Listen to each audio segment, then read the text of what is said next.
There it is. The first stone structure in human history, the step pyramid of Saqqara, built by the Grand Master Architect Imhotep for the Sultan Pharaoh Zoja Neterket, 2668, 2649 BCE. Now, for those that don't know what date Solomon came on the scene, around 900 BCE. So this date alone right here, should anybody coming along talking about Solomon and Hiram Abiff, these two initiated Freemasonry, they should take a look at this. And this should put that in check immediately. Because ain't nowhere you can find Solomon's temple.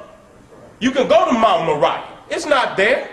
What you see them crackers wailing on the wall, they always wailing. That was the second temple built by Herod. Solomon's temple is not there. But this was built almost 2,000 years before Solomon, and it's still standing. So this is why Imhotep is the world's first Grand Master Mason. The Pyramid of Meidum. This is the pyramid that came after the step pyramid. They moving towards the true pyramid. And technically, there's only one type of a pyramid, and that's a pyramid that comes to a point. If it don't come to a point, geometrically, it's not a pyramid. So Egypt and Nubia are the only nations that truly constructed a pyramid. This is a step pyramidal-like structure, but it don't come to a point. But they moving towards coming to the true pyramid. And under Seneferu, who was the father of Khufu, they achieved that. The world's first true pyramid in world history. 2613, 2589 BCE. And I had the pleasure of going down, me and my wife, we went down there 3 times. I went 3, she went twice, with the master teacher, Ashra Kwesi. And let me tell you, it's nothing like it on the planet Earth. To see that these structures are still standing, and that our African ancestors built these structures, and then we can fantasize about Solomon and Hiram Abiff. You go over there to Israel and they'll point to a vacant lot and say it used to be here. But here you got massive monuments all over Africa, and if I point it out and say this is where Masonry started, you will look at me with contempt, like I did you wrong for showing you this. These are the great pyramids of Giza. There's no image that you can put on any screen that is more massive than that.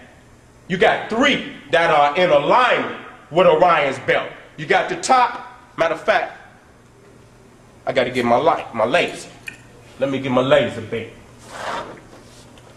Where my laser beam? Where my laser beam? All right, got my laser.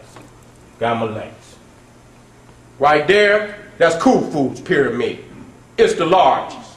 This is Khafre's pyramid, and you can tell Khafre's pyramid because it still got limestone on the top of it. At one time, all of these pyramids had a white limestone outer casing.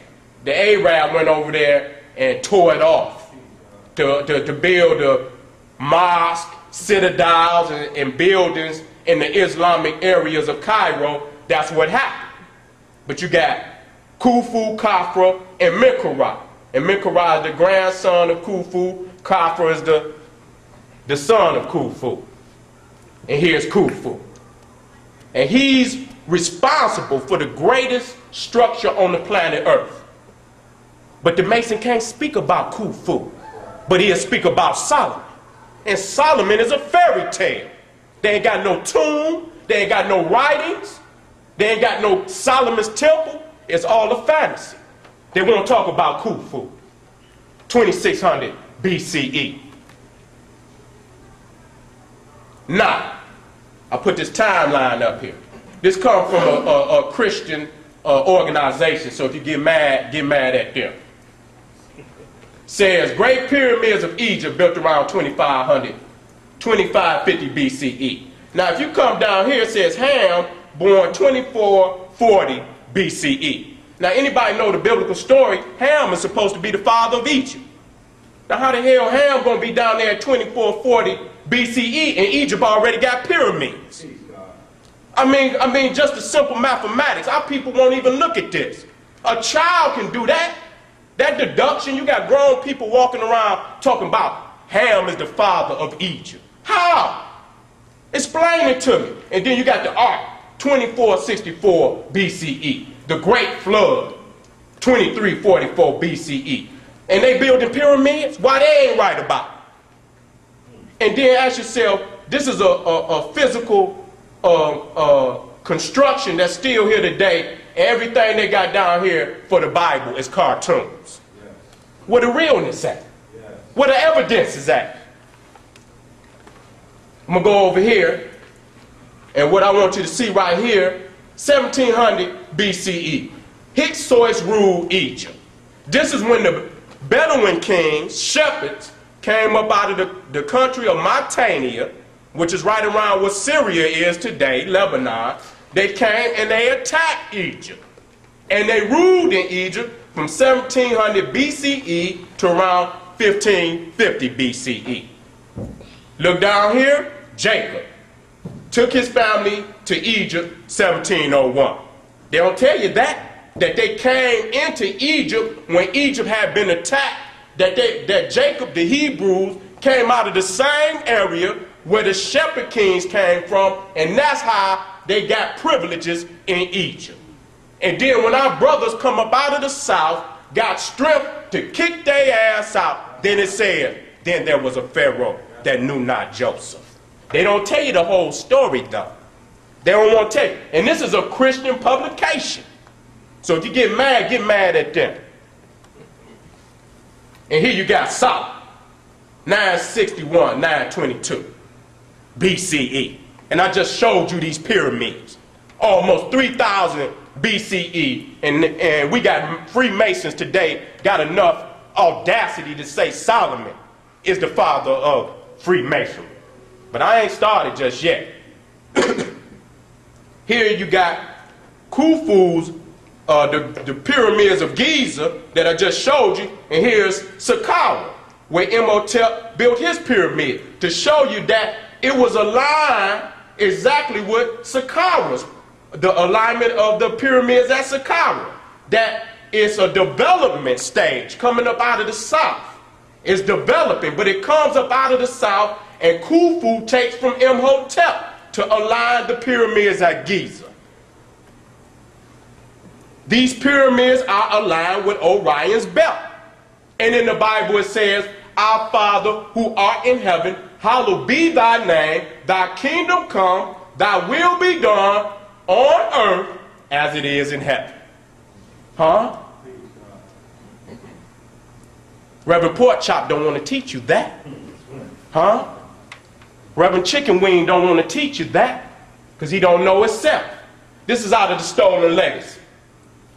It says, all the great religious leaders from Moses to Christ were initiates of the Egyptian mystery system. This is an inference from the nature of the Egyptian mysteries' prevailing custom. The Egyptian mystery system was the one holy Catholic religion of the remotest iniquity. It was the one and only Masonic order of iniquity as such. It built the Grand Lodge of Luxor in Egypt and encompassed the ancient world with its branch lodges.